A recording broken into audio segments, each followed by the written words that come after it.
Doctor Joseph Antony, വിദേശകാര്യ വിദഗ്ധൻ നമ്മളോടൊപ്പം ചേരുന്നുണ്ട്. ശ്രീ ജോസഫ് ആന്റണി, രാജ്യം പഹൽഗാം ഭീകരാക്രമണത്തിന് മറുപടി നൽകിയിരിക്കുന്നു. അതിശക്തമായി തിരിച്ചടിച്ചിരിക്കുന്നു. 9 ഭീകര കേന്ദ്രങ്ങൾ ആക്രമിച്ചിരിക്കുന്നു. തീർച്ചയായിട്ടും നമ്മൾ നടത്തിയ ഒരുക്കങ്ങൾ വളരെ ശക്തമായ തിരിച്ചടി നൽകുന്നതിന് വേണ്ടി തന്നെയാണ് എന്നാണല്ലോ ഇപ്പൊ ഇതിൽ നിന്നൂടെ നമുക്ക് ബോധ്യമാകുന്നത്. എന്ന് മാത്രമല്ല, നമ്മുടെ പ്രധാനമന്ത്രി പറഞ്ഞതുപോലെ ഈ ഇവിടെ പഹൽഗാമിൽ ആക്രമണം നടത്തിയവരെ മാത്രമല്ല, അവർക്ക് പിന്തുണ നൽകുന്ന ആളുകൾ എവിടെയാണെങ്കിലും അവരെ കൂടി നമ്മൾ ശിക്ഷിക്കും എന്നുള്ള തരത്തിൽ പറഞ്ഞുകൊണ്ടാണല്ലോ നമ്മളിപ്പോ കാണുന്നത്. ഇപ്പൊ ബഹവൽപൂരും മുരിഡ്ക്കും ഈ 2 സ്ഥലങ്ങളും ലഷ്കർ എ തൈബയുടെ ആസ്ഥാനമാണ് മുരിഡ്ക്ക്. പിന്നെ അതുപോലെ തന്നെ മസൂദ് അസർ നേതൃത്വം നൽകുന്ന ജെയ്ഷെ മുഹമ്മദിന്റെ ആസ്ഥാനമാണ് ബഹവൽപൂർ.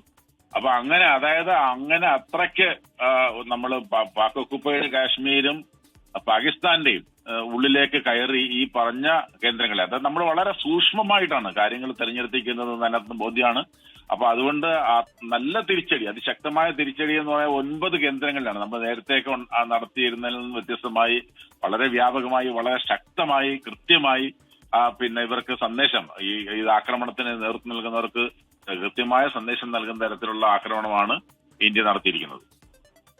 ഈ നേരത്തെ താങ്കൾ സൂചിപ്പിച്ചു, നേരത്തെ പ്രധാനമന്ത്രി അടക്കം ഇത് സംബന്ധിച്ച് കാര്യങ്ങൾ ചൂണ്ടിക്കാട്ടിയതാണ്. നിസ്സഹായരായ മനുഷ്യർ, അവരുടെ സ്വപ്നങ്ങൾ അതൊക്കെ ഇല്ലാതാക്കിയ ഒരു കൂട്ടം ഭീകരർ.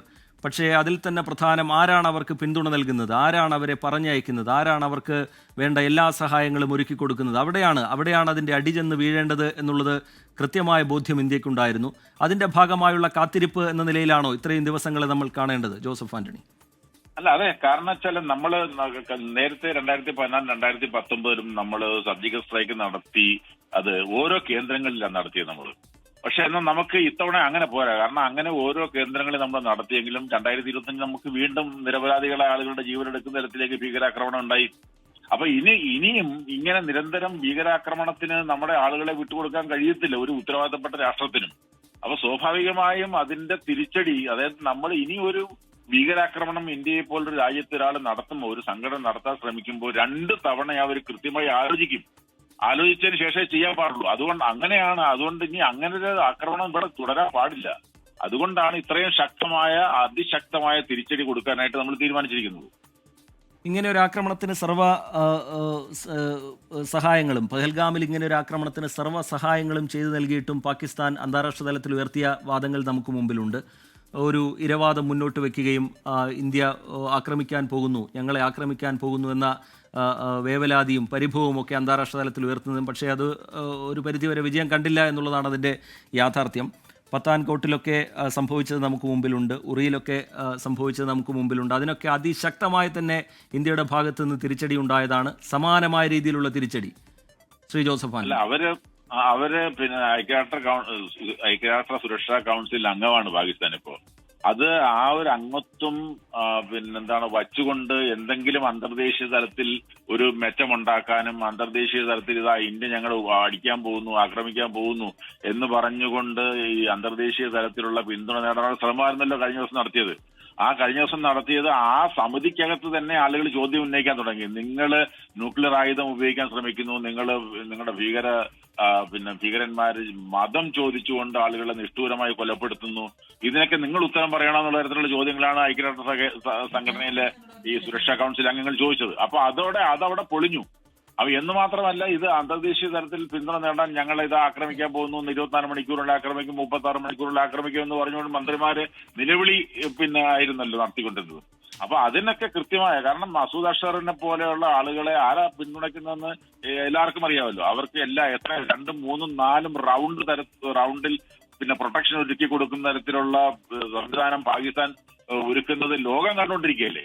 അപ്പൊ അങ്ങനെയുള്ള പിന്നെ രാഷ്ട്രത്തിന് ഈ ഞങ്ങൾ ഇതൊന്നും ചെയ്യുന്നില്ല, ബില്ലാദിനെ സംരക്ഷിച്ചുകൊണ്ട് ബില്ലാദിന് എവിടെയെങ്കിലും ഇല്ല എന്ന് പറഞ്ഞ് ലോകത്തെ കബളിപ്പിക്കാൻ ശ്രമിച്ച ഒരു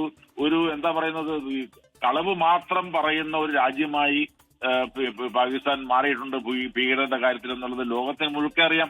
അപ്പൊ അതിനെ ശക്തമായ തിരിച്ചടി കൊടുക്കുക എന്ന് പറഞ്ഞാൽ അത്തരൊരു തിരിച്ചടി അതുകൊണ്ടാണല്ലോ പറഞ്ഞത് ലോകരാഷ്ട്രങ്ങൾ മിക്കവാറും എല്ലാ രാജ്യങ്ങളും, ഇന്നലെ റഷ്യ ഉൾപ്പെടെയുള്ള രാജ്യങ്ങൾ പറഞ്ഞാൽ നിങ്ങൾക്ക് തിരിച്ചടിക്കാനുള്ള എല്ലാ അവകാശങ്ങളുണ്ട്, അതിന് നിങ്ങളോടൊപ്പം ഞങ്ങൾ നിൽക്കും എന്ന് പല ലോക രാജ്യങ്ങളും പറഞ്ഞത് പശ്ചിമേഷ്യൻ രാജ്യങ്ങൾ ഉൾപ്പെടെ നിങ്ങളുടെ ആക്രമണത്തിൽ ഞങ്ങൾ പങ്കെടുക്കുന്നു, നിങ്ങളോട് ഞങ്ങൾ സഹതപിക്കുന്നു എന്നൊക്കെ പറയുകയും നിങ്ങളോടൊപ്പം ഉണ്ട് എന്ന് ലോകരാജ്യങ്ങൾ പറയുകയും ചെയ്തതിന്റെ കാര്യം ഇനി നടത്തിയ ക്രൂരത വളരെ നിഷ്ഠൂരമായ ക്രൂരതയാണ് എന്ന് ലോകം തിരിച്ചറിഞ്ഞതുകൊണ്ടാണ്. ശ്രീ ജോസഫ് ആന്റണി, ഒരു കാര്യം കൂടി, അന്താരാഷ്ട്ര തലത്തിൽ ഇനി ഈ സംഭവം ഒരു ഇരവാദത്തിന്റെ സ്വഭാവത്തിൽ പാകിസ്ഥാൻ ഉയർത്താനുള്ള സാധ്യത നമ്മൾ മുന്നിൽ കാണുന്നുണ്ടല്ലോ. പക്ഷേ അവിടെയും ശ്രദ്ധേയമായത് ഈ പാക് സൈനിക കേന്ദ്രങ്ങൾക്ക് നേരെ ഒന്നും തന്നെ ആക്രമണം നടന്നിട്ടില്ല എന്നുള്ളതാണ്. അത് കൃത്യമായി ഭീകര കേന്ദ്രങ്ങൾക്ക് നേരെയാണ് ഈ ആക്രമണങ്ങൾ നടന്നിട്ടുള്ളത്. ഹാഫിസ് സയ്യിദിന് കമാൻഡോ സുരക്ഷ ഒരുക്കി കൊടുക്കുന്ന പാകിസ്ഥാന് ഇതിനേക്കാൾ വലിയൊരു തിരിച്ചടി കിട്ടാനില്ല എന്ന് വേണ്ടേ വിലയിരുത്താൻ, ജോസഫ് ആന്റണി? അത് ഇരവാദത്തിന് യാതൊരു പ്രസക്തിയുമില്ല. കാരണം ഈ ഹഫീസ് സയ്യിദും മസൂദ് അഷർ എന്നൊക്കെ പറയുന്ന ആളുകളെ എങ്ങനെ ഇരകളാവുന്നത്? അവര് വേട്ടക്കാരാണ്. ആ വേട്ടക്കാരെ സംരക്ഷിക്കുന്നവരുമായിട്ടുള്ള രാജ്യമായി പാകിസ്ഥാൻ മാറിയിട്ടുണ്ട്. അതിന്റെ ആ വേട്ട അവർ നടത്തിയ നിഷ്ഠൂരമായ വേട്ടയുടെ ദുഃഖം അനുഭവിക്കുകയാണല്ലോ ഇന്ത്യ ഇന്ന്. അങ്ങനെ അനുഭവിക്കുന്ന ഇന്ത്യ നിരന്തരമായ ആക്രമണം നേരിടാൻ തയ്യാറല്ല. ഞങ്ങൾ തിരിച്ചടിക്കുമെന്ന് നമ്മുടെ അവകാശമേ മാറി. അത് നമ്മുടെ അവകാശമാണ്. ആ അവകാശം നമ്മൾ ഇപ്പോൾ നമ്മൾ ഉത്തരവാദിത്തപൂർവ്വം ഉപയോഗിച്ചിരിക്കുന്നു. നമ്മൾ ഇരകളെന്ന് പറയാൻ നമ്മൾ നിരപരാധികളായിട്ടുള്ള ആളുകളെ ഒന്നുമല്ല ആക്രമിക്കാൻ ശ്രമിച്ചിരിക്കുന്നത്. ഇവിടെ നമ്മുടെ നിരപരാധികളായ ആളുകളെ നിരന്തരം നിഷ്ഠൂരമായി കൊലപ്പെടുത്തുന്നതിന് നേതൃത്വം നൽകുകയും ഉപദേശം നൽകുകയും സംരക്ഷണം നൽകുകയും ചെയ്യുന്ന ഭീകര നേതാക്കന്മാരെയാണ് നമ്മൾ ആക്രമിക്കാൻ ശ്രമിച്ചിരിക്കുന്നത്.